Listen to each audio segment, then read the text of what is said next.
Radhe Radhe everyone. 2-3 দিন ধরে শুধু বৃষ্টি আর বৃষ্টি। আজকেও কালো করে আছে, মনে হয় আবার বৃষ্টি আসবে।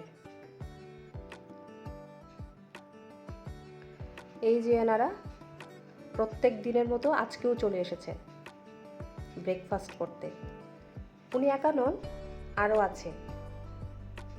এই যে ওনারা। ওর একটা সাথী আছে, ও এখনো আসেনি,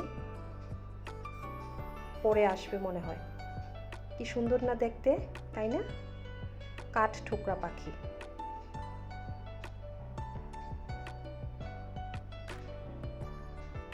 এই যে উনি। এই পাখিটার নাম জানি না, কিন্তু খুব সুন্দর দেখতে। যাক, আমি এখন রান্নাঘরে যাই, ভগবানের জন্য কিছু ব্রেকফাস্ট বানাবো।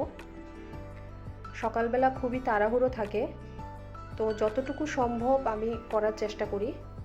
এখানে আমি ঢ্যাঁড়স কেটে নিয়েছিলাম, কালো জিরে দিয়ে আমি ঢ্যাঁড়স ফ্রাই করে নেব।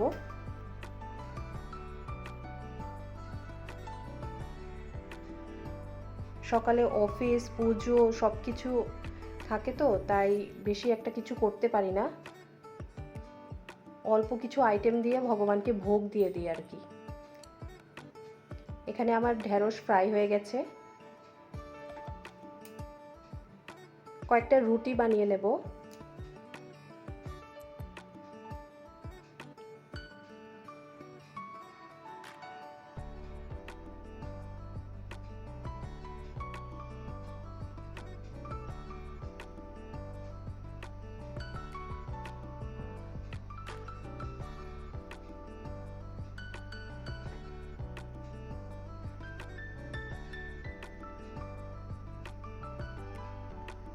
রুটির সাথে আমি সুজির হালুয়া বানাবো, তো বাদাম ভেজে নিয়েছি।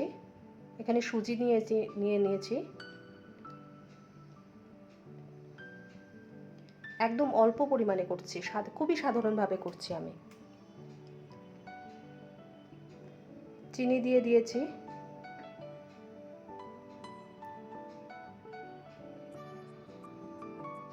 জল দিয়ে একটু নাড়িয়ে নিচ্ছি। মানে যেটা তাড়াতাড়ি হয় সেটাই আমি সকালবেলা করে নিই আর কি।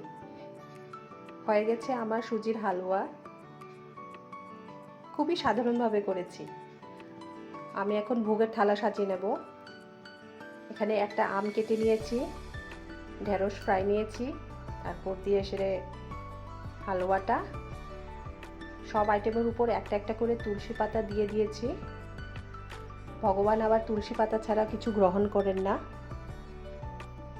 আপনারাও বাড়িতে যতটুকু সম্ভব পেঁয়াজ রসুন ছাড়া একদম সাত্ত্বিকভাবে ভগবানকে নিবেদন করার চেষ্টা করবেন। প্রত্যেক দিন না হোক, মাঝে মধ্যে। রাধে রাধে।